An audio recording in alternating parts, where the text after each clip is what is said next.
Yeah, this 20% grade, this is what I had everybody kind of walking at for my thesis project.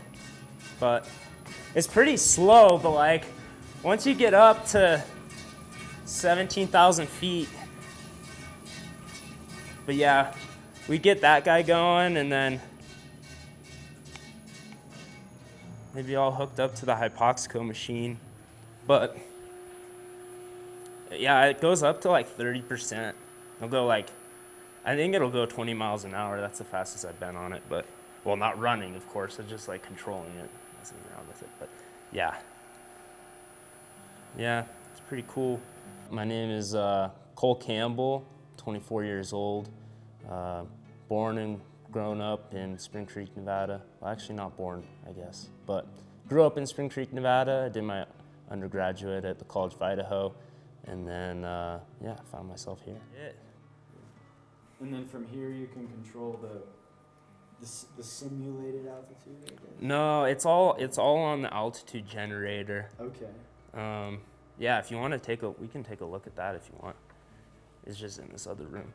I had a really great time at College of Idaho. I had great academic advisors, and I ran cross country and track there as well. Great coaches. Yeah, I really enjoyed my time there. Body's doing. There's not very many places in the United States that you can do that, especially in a lab environment. The first time I was in the Valley, I was touring the school. I was in Santa Fe, just kind of running around, being a bum for a little bit, and decided that I'd go check out Western, so made the drive up here. It was awesome. There's bighorn sheep on the side of the road, and did a cool run, hit signal, came down, ripped some 200s on the track, and then ran out on Cemetery Trail. I was like, man, this is a pretty cool training spot. And then met up with the program director here for the High Altitude Exercise Physiology program, and then met up with Josh Eberly because I had heard about the trail team and wanted to know a little bit more about that. But yeah, it all kind of sang to me, and I felt like I was at home, so I decided to pursue it. But yeah, it's all controlled from this and this little table here.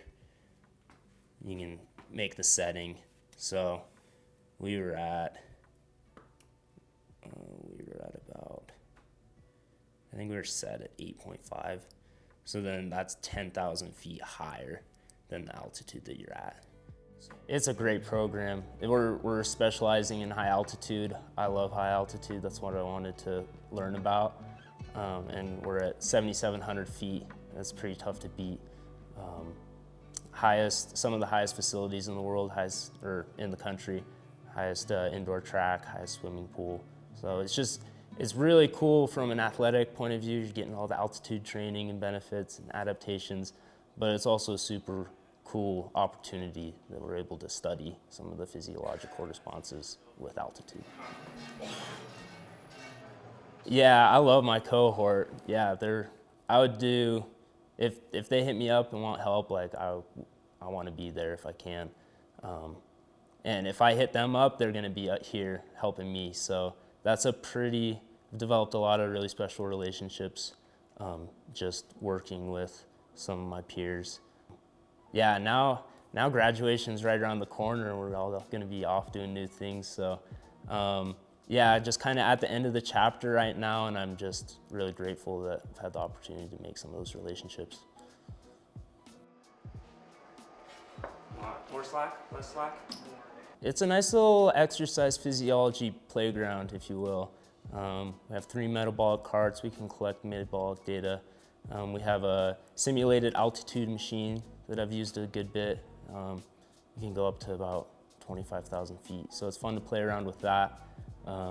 We have the green treadmill in the back. It goes up to like 30% grade and goes really fast. You can get the Nordic guys on there. You can get some Skimo guys on there. So that's a cool tool that we were able to utilize during my time here.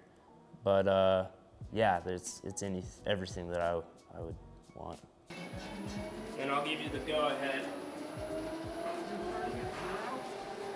0% grade, yep. The question just kept coming up in my mind, like what, is there a way to prepare for high altitude without actually going to high altitude? So I started doing some reading and research on my own, and we had learned about inspiratory muscle training here in Dr. Van Gilder's cardiopulmonary class. And it sounded really interesting, and then I found some research and like, oh, maybe this inspiratory muscle training could help pre-acclimate some of these individuals that are going up to really high altitudes. Yeah, in layman's terms, my thesis involves an inspiratory muscle training intervention for about 4 weeks, and then we were using that simulated oxygen, or simulated altitude, excuse me, to see if they were getting any better in that hypoxic environment. And then what this machine's looking at is how much oxygen you're able to efficiently use at those set intensities and how much carbon dioxide you're emitting.